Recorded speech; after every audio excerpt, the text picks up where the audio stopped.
Champion ట్రోఫీలో భారత్ ఘన విజయం. ఐఐటి బాబాపై netizens fire. 2025 champion trophy group A Bharat Pakistan పోరు ఎప్పటిలాగే ఉత్కంఠభరితంగా సాగింది.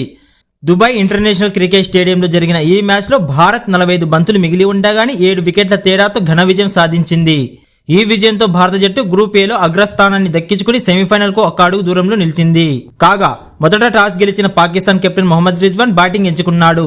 అయితే భారత బౌలర్లు కట్టుదిట్టమైన బౌలింగ్ ముందు పాకిస్తాన్ జట్టు 49 ఓవర్లలో 241 పరుగులకే పరిమితమైంది. సౌత్ షకీల్ మరియు రిజ్వాన్ మాత్రమే కొంత పోరాడారు. భారత బౌలర్లలో కుల్దీప్ యాదవ్ 3 వికెట్లతో మెరిశాడు.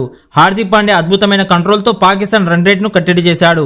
కాగా భారత్ ఇన్నింగ్స్ ఆరంభంలోనే కెప్టెన్ రోహిత్ శర్మ, షహీన్ అఫ్రిది బౌలింగ్ కు వికెట్ కోల్పోయాడు. కానీ విరాట్ కోహ్లీ తన అనుభవాన్ని ఉపయోగించి ఒత్తిడిని అధిగమించాడు. 111 బంతుల్లో 100 పరుగులతో అజేయంగా నిలిచి జట్టును విజయ తీరాలకు చేర్చాడు. షేర్ విరాట్ కోహ్లీకి అద్భుతంగా సహకరించాడు. చివరకు భారత బ్యాట్స్మెన్లు ఎలాంటి ఒత్తిడిని అనుభవించకుండా విజయాన్ని సాధించారు. అయితే ఈ మ్యాచ్ కు ముందు మహాకుంభమేళలో ప్రసిద్ధి పొందిన ఐఐటి బాబా అనే ఆధ్యాత్మిక గురువు క్రికెట్ జ్యోతిషుడుగా మారి సంచలన వ్యాఖ్యలు చేశాడు. ఈసారి ఇండియా గెలవదు అంటూ ధీమాగా ప్రకటించిన ఈ బృందం గురువు కోహ్లీ సహా భారత జట్టుపై సవాలు విసిరాడు.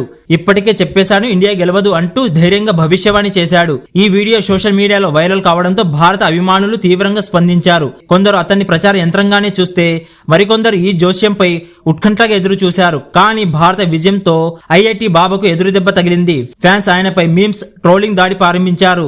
ఆధ్యాత్మిక శక్తుల కంటే కోహ్లీ బ్యాట్ శక్తి గొప్పది, బాబా జోస్యం ఫెయిల్ అయిందా వంటి కామెంట్లు సోషల్ మీడియాను ఊపేశాయి.